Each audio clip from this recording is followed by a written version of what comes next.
¿Cómo es que se nombraron a los altos ejecutivos de las empresas para que haya corrupción en Petroecuador, en ACNL, en ACL, en Flopec, en todo? ¿Quién autorizaba esos nombramientos?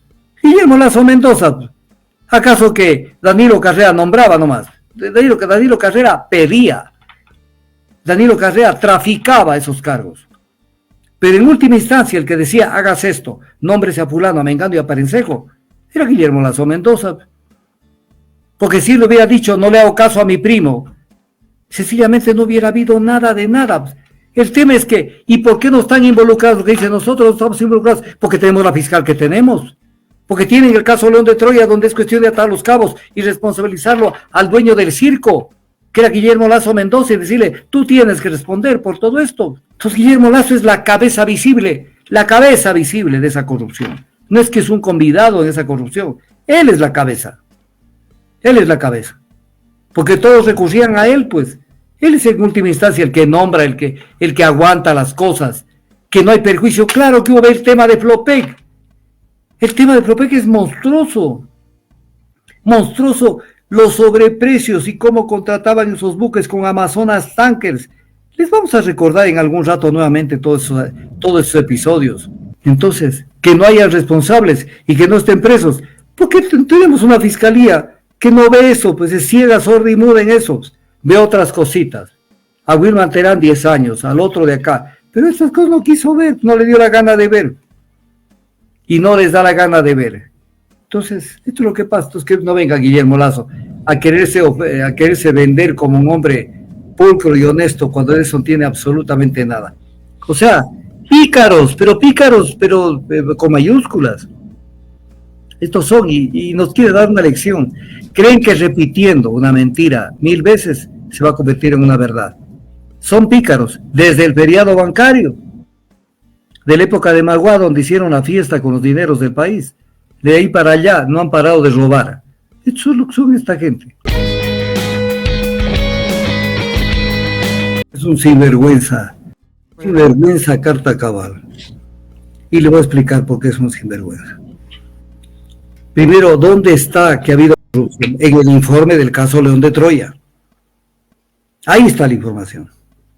Ahí está la información. No solo en el informe, sino en los chats, en los videos, en todo lo que se conoce de la trama de corrupción y de la vinculación con el narcotráfico. Tuvimos un programa especial que hablamos de eso. Que hablamos con lujo de detalles. Entonces ahí está todas las vinculaciones. Pero les quiero hacer razonar solamente sobre un tema. A ver. ¿Cuál fue el papel de Danilo Carrera? El papel de Danilo Carrera era el que recibía las peticiones, buena parte de las peticiones. ¿Para qué? Para dos cosas. Para facilitar que Rubén Cherres, que representaba a la mafia albanesa, pueda de alguna manera imponer sus criterios y sus pretensiones de designaciones de funcionarios. Entonces, de esa manera, él canalizaba esos pedidos. Y también en el tema de la corrupción de los designación de funcionarios, pero no designación de funcionarios porque sí, sino para tener los funcionarios adecuados para de esa manera asaltar al Estado con los contratos públicos. Pero viene el tema. Voy a poner un ejemplo, solo uno, porque si no nos dedicamos toda la noche a volver a hablar del caso León de Troya. Verá, Rubén Cherres le pide a Danilo Carrera que lo nombre a Bernardo Manzano ministro de Agricultura.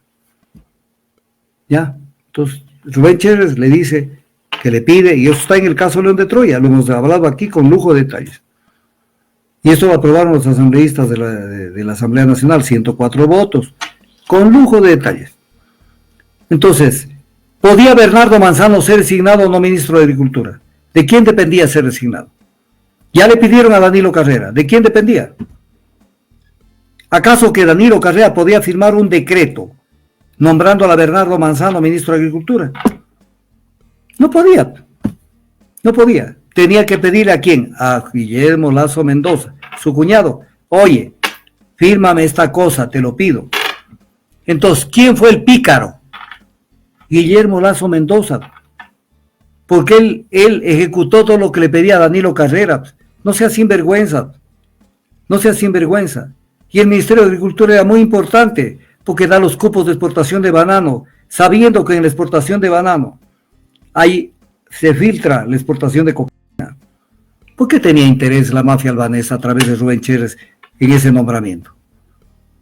Entonces, Guillermo Lasso, ¿cómo es que se nombraron a los altos ejecutivos de las empresas para que haya corrupción en Petroecuador, en ACNL, en ACL, en Flopec, en todo? ¿Quién autorizaba esos nombramientos? Guillermo Lasso Mendoza. ¿Acaso que Danilo Carrera nombraba nomás? Danilo Carrera pedía. Danilo Carrera traficaba esos cargos. Pero en última instancia el que decía, hagas esto, nómbrese a fulano, a mengano y a parencejo, era Guillermo Lasso Mendoza. Porque si le hubiera dicho, no le hago caso a mi primo, sencillamente no hubiera habido nada de nada. El tema es que, ¿y por qué no están involucrados? Porque dicen, nosotros no estamos involucrados porque tenemos la fiscal que tenemos. Porque tienen el caso León de Troya, donde es cuestión de atar los cabos y responsabilizarlo al dueño del circo, que era Guillermo Lasso Mendoza, y decirle, tú tienes que responder por todo esto. Ahí tienen numerosos chats, comunicaciones de todo tipo, que demuestran cómo Guillermo Lasso se puso al servicio de lo que le pedía su cuñado y de lo que le pedía Hernán Luque Lecaro y lo que pedía toda la trupe. Y ahí estaban integrados con Iván Correa, con Antonio Icaza, con toda esa gente, por Dios. ¿Qué creen que somos imbéciles en el Ecuador? Entonces Guillermo Lasso es la cabeza visible de esa corrupción. No es que es un convidado en esa corrupción, él es la cabeza. Él es la cabeza. Porque todos recurrían a él, pues.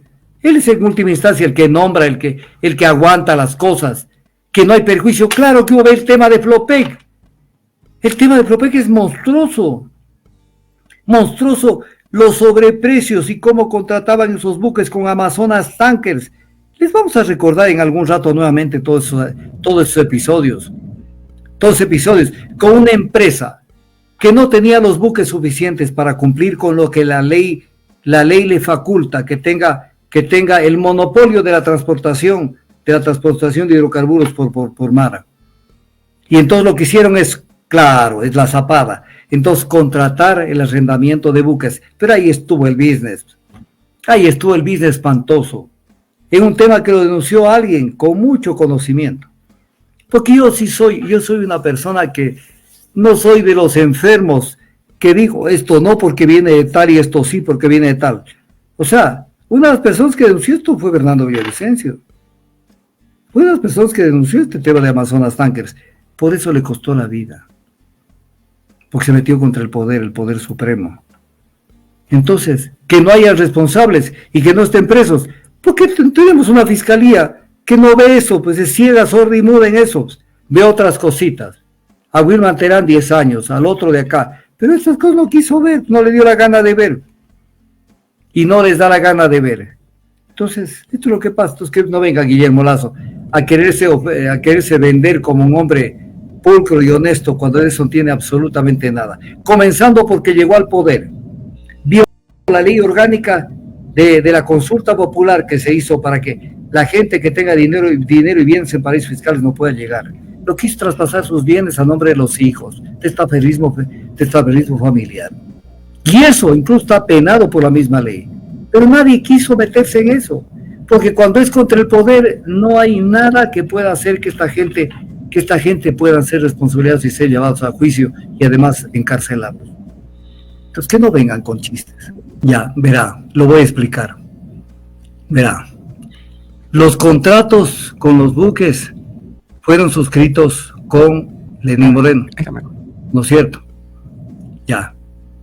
Con Andes Tankers y Amazonas Tankers fueron suscritos ante el gobierno de Lenín Moreno. Perfecto.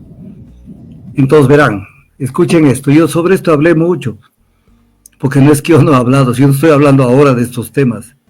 Incluso aquí en Periodismo en Llamas. Verá, hay dos tipos de contratos. Contratos administrativos, el de tracto inmediato y el de tracto sucesivo. Explico. Por ejemplo, digamos que una institución del Estado compra un edificio para que ahí funcione la división de correos. Es un contrato de tracto inmediato. Se firma el contrato, toma el cheque, se acabó el contrato. O sea, se ejecutó el contrato. Chao. Tracto sucesivo. El contrato que se va ejecutando en el tiempo. Entonces vamos a poner un ejemplo. Que hay un contrato perjudicial para el Estado ecuatoriano, pero que se va ejecutando en los meses, en los días. Entonces, claro, se firma con Moreno, que tampoco ha respondido por esos contratos que firmó Moreno. en el gobierno de él, la gente de Flopec con Amazonas Tanques. Entonces se firma, pero son responsables no solamente los que firman, sino los que siguen ejecutando un contrato lesivo a los intereses del país, pues. Entonces, ¿cuál era la defensa de Lazo? Yo no he firmado esos contratos, pero los seguiste ejecutando con tu gente, pues, porque de ahí sacaban la plata, pues. Son contratos de tracto sucesivo. Entonces, no es que si yo soy autoridad y firma alguien un contrato yo sigo ejecutándolo, soy responsable. Todos los que están en el camino de la ejecución responden si hay perjuicio al Estado. Entonces, por eso dice, lo que hicieron las autoridades del gobierno de Lazo es sostener ese contrato, lo dice Villavicencio. Claro, mantenerlo, porque ¿qué hace una empresa? A ver, vamos a hablar claro. Una empresa dice, entré con este contrato y obviamente me está generando ganancias absolutamente descomunales. Que tengo que gastar una platita en la gente que me contrató, claro. Y que cada mes tengo que darles sus aguinaldos, cada mes les sigo dando. Pero como el contrato no ha terminado, entonces llega un momento donde dice, ya cambiaron de gobierno, cambiaron de autoridades. Entonces dice, oye, ¿y qué a los nuevos? ¿Son giles que van a aceptar un contrato perjudicial al Estado ecuatoriano? No, pues tengo que volverme acerca y decir, vean, tranquilos, esto lo hicimos con la gente anterior, pero para ustedes también hay aguinaldos, van a seguir habiendo para ustedes. Entonces sigue el contrato. Porque hay corrupción, pues. Hay corrupción, son contratos perjudiciales al Estado. Y no solamente esto, lo de CNE, lo de CELEC, recuerde todo lo que publicamos. Y quiere darse un baño de santidad. Guillermo Lazo Mendoza, ahí lo que le preparan son no sé cuál de las pailas más calientes en el infierno para cuando se vaya, si no es que acá tengan que pagar por todo lo que hizo. Pero queridos, el caso León de Troya está porque sirva de base para juzgar a más de una persona. Recuerden esto que les dije. Hay más o menos, con presión matemática, 100 personas vinculadas al caso León de Troya. Solamente 2 han recibido sentencia. Danilo Carrera y Antonio Casa. Y sobre los 2 hay apelación. Y sobre los 2, sobre Danilo Carrera, tiene la gran ayuda que le dio Rafael Correa y Alexis Mera, cuando Alex Mera dijo que era un perseguido político, igual que Febres Cordero. Así es Rafael Correa Delgado. Y dijo Rafael Correa que Delgado estaba de acuerdo con el criterio de Alexis Mera. O sea, el caso León de Troya es un caso aislado. El 7 de julio del 2021 le hicieron conocer lo grave del caso León de Troya. Y él cayó hasta enero del 2023. Cayó. Caso aislado que tiene. Y en cuanto se enteraron de esto, lo primero que dieron la orden es de que a 37 policías vinculados a la investigación de varios casos, y entre otros a este caso, ordenaron que nadie siga con esto y los sacaron del conocimiento de estos temas para que no puedan volverse a reunir a continuar con esa investigación. O sea, pícaros, pero con mayúsculas. Estos son, y nos quiere dar una lección. Creen que repitiendo una mentira 1000 veces se va a convertir en una verdad.